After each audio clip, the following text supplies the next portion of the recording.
Hey guys, it's Kurt here again with a solo installment this time instead of the duo series and the learning commentary. I got a lot of requests for a solo game instead of a duo. It's just a completely different perspective. I'll be playing this out without any help. I won't be watching anything in the background. So, solo is a completely different game mode than duos is. It's a lot harder to hide two people than it is to hide one person. When you have two people, you always have to make sure both of you guys are hidden at all times. You can't just hide one person. Like in solos, you can just hide in the grass and wait it out. And it makes solo killing and solo winning a lot harder unless you're doing what I just described, sitting and laying in the grass. So waiting for the match to start here.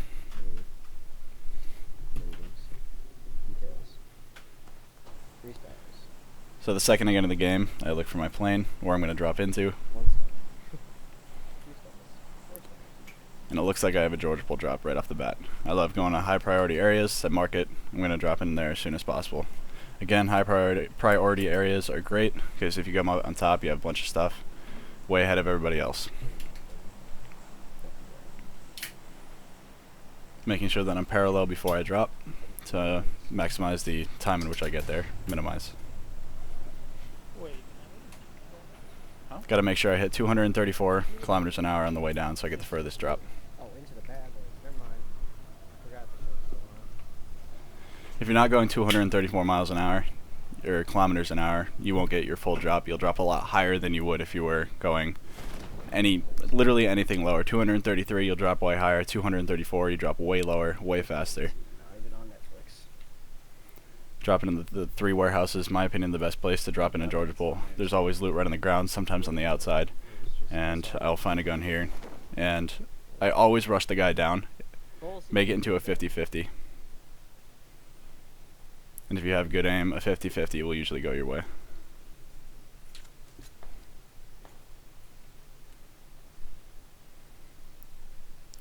Waiting for him to see if he'll come out. When he does come out, I'm ready with third person. Like I said, third person is one of your best tools in the game. Run over, gonna check his loot.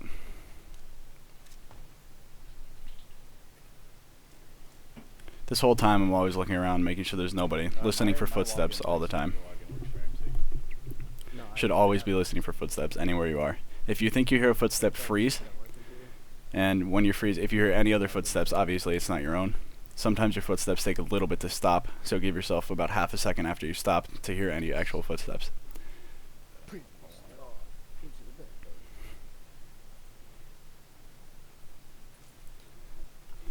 Looking around, I'm still looking around, I don't see anybody else. A guy comes out from the right hand side. I have some terrible aim here, but I do manage to get him down.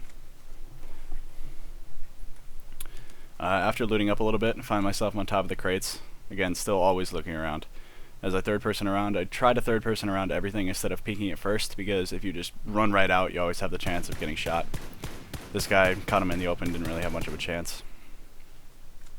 I'm going to check his stuff. Still looking around, making sure that there wasn't anybody else that heard. Do a quick loot. Try to move back and forth while I'm looting. ADing really helps you from getting headshotted, strafing back and forth. I see a level 2 helmet over on the warehouse, so I run over and grab that. Always want to be a level above, even if it's slightly damaged. It's still way better. It's not the armor value. Each higher tier of armor has more damage reduction. Coming out of the warehouse, a third person around, and I see this guy, waiting for him to get out in the field before I take my shot so he has nowhere to hide. After taking him out, I move further up the ridge into the tree line, and I see a guy in these shipment crates. While peeking this guy, I determined that he's actually a pretty good sniper because he's hit me a couple of times, so I have to employ the peek and shoot, where you just shoot, drop back. So any shot that was coming towards you, you can dodge. So you shoot, drop back into cover, shoot, drop back into cover.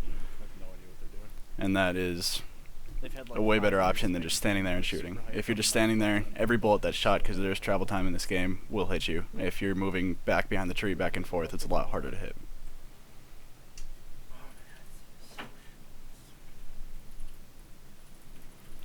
Running over now to loot this guy.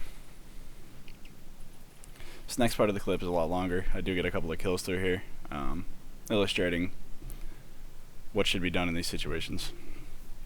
Always looking around, looking for the drop. I heard the drop, seeing if the plane was close. Determined it wasn't close, so I ignore it and keep going. Drop the SKS. In my opinion, it's not a very good sniper rifle. Even though I did just use it, I would prefer not to use it. And I knew that guy had a silencer, so I grabbed his silencer, which I would rather use 100%. Any sniper rifle is better than the SKS. I picked up the Kar 98K because it can one-shot anyone with a level 2 helmet or lower. Level 3 you cannot be one-shot by it.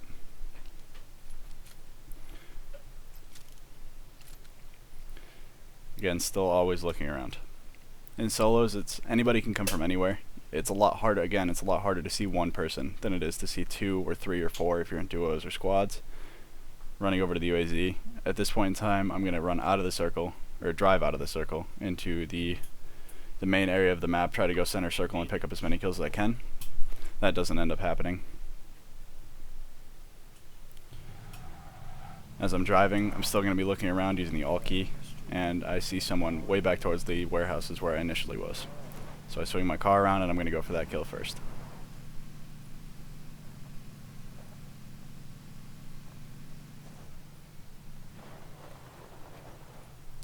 Get out, start to take shots at him, and he lays down.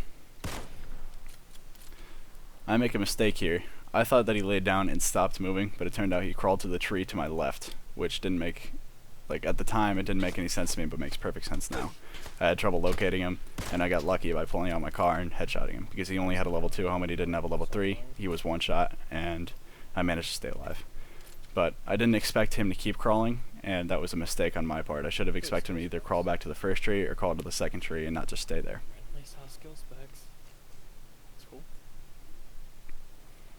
After looting what I need, I'm going to run back to the car again, and again, get out of the circle. I don't usually like to stay on the edge of the circle for too long. You can always get caught from behind. It's a lot harder to watch behind from the circle, especially because of the blue waves. You won't really, it kind of distorts your vision. So I don't like to stay there. If I do stay on the edge of the circle, it's in a house, watching outward. You never want to watch inward, because people always come in from the outside. Like, everybody always watches outward, not inward. Upon using my Alt key to look around, I see that there's another guy in the crates, and this guy gets absolutely obliterated. He doesn't have any chance. He was watching me first, but he took way too long to sight up, and he wasn't moving at all, giving an easy kill to me. Aiming right at his head with the 4x from that range is a pretty much guaranteed kill. I would have rather have an 8x in this situation, as I always prefer the 8x, but the 4x would have had to make do, and it did. I can't stress enough in solos how much you always should be using your Alt key.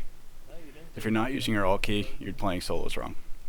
There's no situation in which you shouldn't be looking around in your surroundings. Keeping yourself up to date with everything that you have around you, like just map awareness in general, is most of the time in this game more valuable than your aim can be. If I come up on somebody from behind, it doesn't matter how bad my aim is if I have 20 seconds to aim at their back and their head and put off 16 shots in their back before they can even turn around. But if I have bad positioning that happens to me, then there's nothing that I can do. You always want to know where everybody is. Check your back, check your front. Until the last 2 or 3 circles, you always want to be checking behind you, because people can be running in. The first circles barely do any damage at all. Anybody else?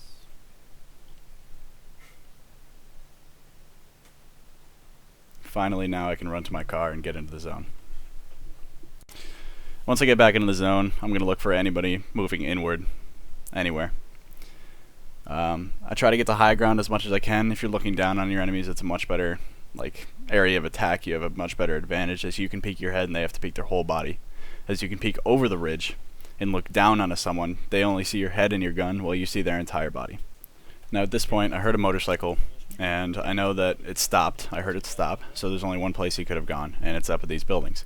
So I crouch walk up. Crouch walking minimizes your sound that you make, especially if there's any background noise like rain or bombs or even a plane. You won't be able to hear that at all.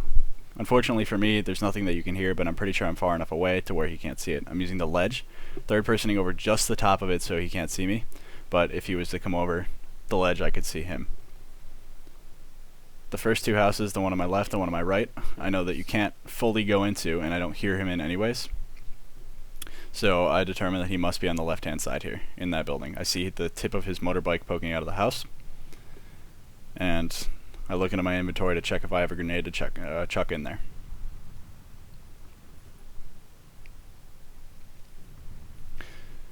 try to throw it through the window, but I end up missing.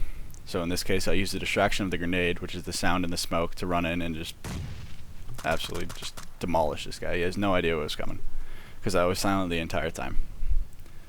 Loot his meds and continue outward. You always want to be picking up as much meds as you can.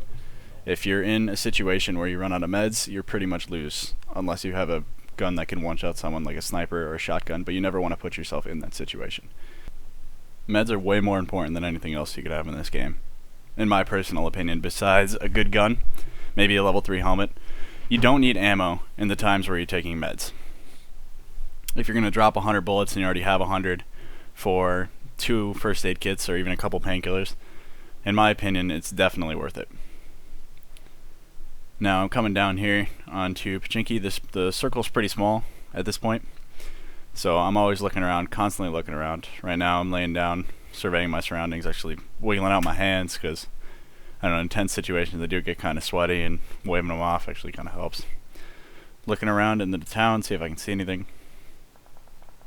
Moving forward, I hear a bunch of gunshots moving forward, so I move up to the ridge to get a downward advantage. Like I said, you always want to be at the top of the hill in a firefight rather than the bottom. If you're at the bottom, you're at an immediate disadvantage. You're almost certainly going to lose the fight unless you hit a lucky headshot. Now I'm looking around. Currently don't see anybody. Keep moving. I'm going to move up to this tree right here. Well, I wanted to move up to this tree right here. At least put the tree cover between the hill that's firing and me so they can't directly see me. See this guy shooting. Headshot him. He's got a level 3 helmet so he doesn't die. Shoot him again. He goes down without problem. Now I see another guy hiding behind a tree looking that way. He didn't hear me because I had a silencer on my gun. Headshot him without issue. Still nobody knows where I am because I have a silencer. Again, pressing the silencer and the use of alt key, third person, everything like that is great. I want to move back up the hill to gain that upward position again. I don't need their loot. I'm already level 2 stuff. That guy's helmet is decimated because I killed it with my gun. So again, I'm just going to keep looking around. This clip goes all the way until the end of the game, outlining everything that needs to be done. It doesn't need to be done, it's just things that you want to do. Again, I'm running down the hill. The circle's closing in. I'm staying towards the edge of the circle, but not too far. At the end circles, it's not really that big of a deal. You can almost use the edge of the circle as almost like a wall behind you. Right now, I'm running back over the hill to make sure nobody's coming from Pachinki. Like, if they were running through the field, I would have an immediate amazing advantage over them. They wouldn't be able to do anything about it. Because I can look down and shoot into the field. They have no cover down there. I have plenty of cover where I am. After not seeing anybody, I move down into this trench down here. I have cover from both sides, from behind me and in front of me. Moving back up the hill again to where I killed that guy first with the motorcycle. Still staying at the top of the hill, clearing the edge behind me. So if there's a white circle in the middle and you have the blue circle on the outside, what I like to do is, like, on the inner circles, I like to run into that edge, like run around the edge of the blue circle, clearing out paths behind me so I know where I'm safe to, like, put my back to. So if I clear out maybe like a 20-degree section of things behind me, I can clear that out and be certain that there's nobody behind me so I can put my back to that area, knowing that I won't get shot. If I don't clear that area first, it usually comes back to bite me in the butt. This guy puts his tree behind the car. I make sure that I have clear line of sight behind him before shooting him. There's no reason for me not to. I have a silencer, he sees me. Now I look at what he was getting shot at by, and that was down in the field. Again, in the field advantage, he has no cover. He thinks he's hidden because he's in the grass, but I'm way up on the hill, so he has no idea. Shooting just over the rock to minimize my profile, so even if he knew where I was, he still wouldn't be able to shoot me. See a guy right next to him who's in the same situation. Unlucky for that guy. Check this guy for meds. Anything I could possibly use. Oh, don't fucking sit in the chair. And now I look where the circle is. I check up behind me first. Make sure there's nobody behind me up there real quick. Edge camping pussies, dude. Now I come back down into the field, which in my opinion, looking back on it, wasn't a good idea. But it ended up working out in the end. I should have stayed up on the ridge and hugged the edge of the circle. But it was a mistake to do what I'm doing now. I ran out into this field. I didn't have any cover.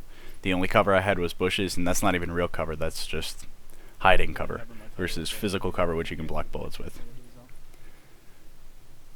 looking for the guy that drove by me in the motorcycle. Saw a guy on my left, so I know there's at least one guy on my left and one in the trees up there.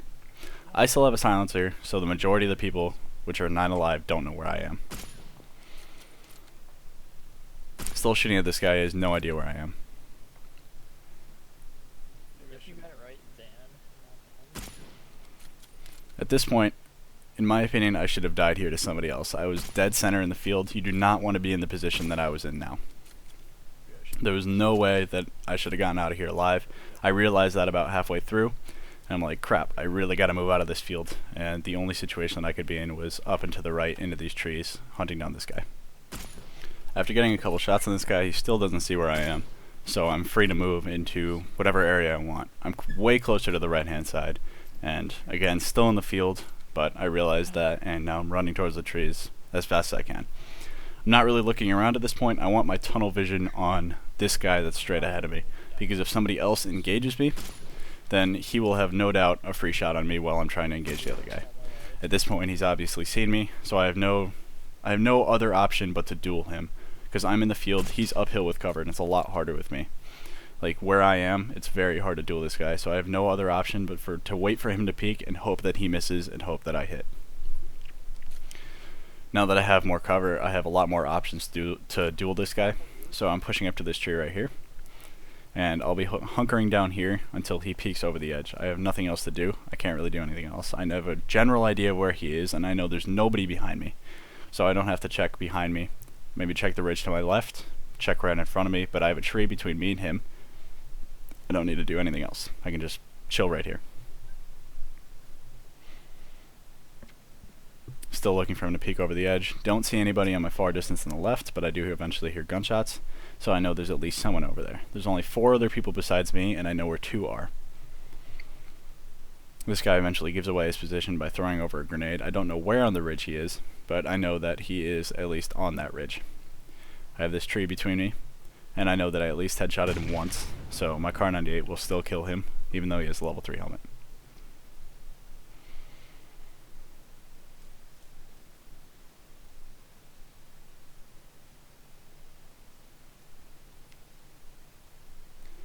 In this situation, again, there's not much I can do but wait for him to make a move, because if I push him, then he just looks over that ridge and I'm dead. He did end up making a move, and he impatiently did it, and I was able to pick him off, making just a few shots with my M416.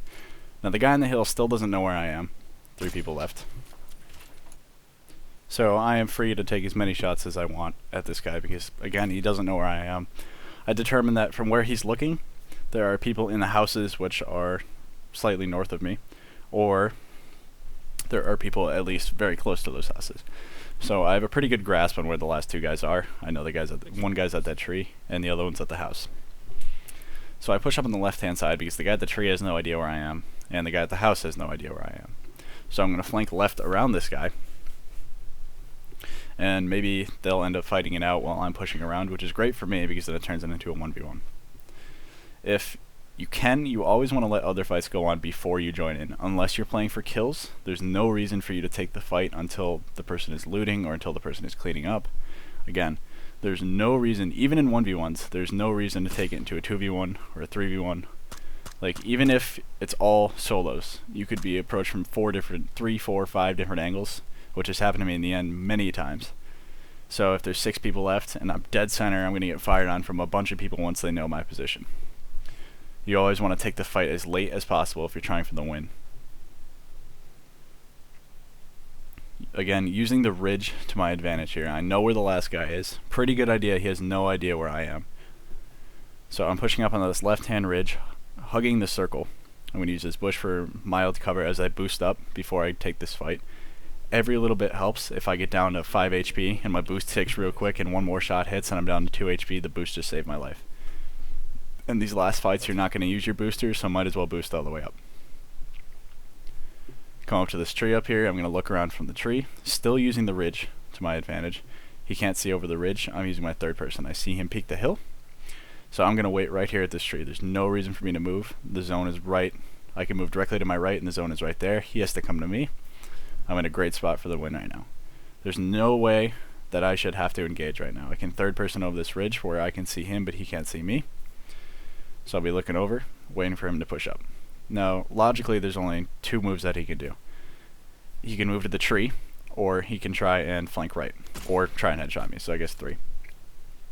If he pushed again across the field, it would be basically suicide, so I don't even consider that an option. If he pushed up to the tree, he would have a better angle on me. If he pushed up to the right, I would be able to flank right and kill him, so that's not a great option. And trying to headshot me would probably be his best option if he knew where I was, which is clear by his movements that he doesn't know where I am. He's moving left to right, still looking around. He wouldn't even be moving if he knew where I was. In this clip, he ends up moving to the tree, and there's not much I can do while he's at the tree. I ended up flanking right into the zone, so I didn't take any zone damage. There's no reason, again, no reason for me to move. I know he's at the tree, so I'm just waiting. Patience is the game at the end. If you're impatient, it's going to get you killed. While it might grant you a win 2 or 3, maybe 4 even times out of 10, it's not really worth it unless you have great aim. And even then, it's not worth it. Patience always wins. He pushes across the field to the right, and I have no problem dispatching him. This was a very good solo game for me. I did a lot of things right, but I also had a lot of things to improve on.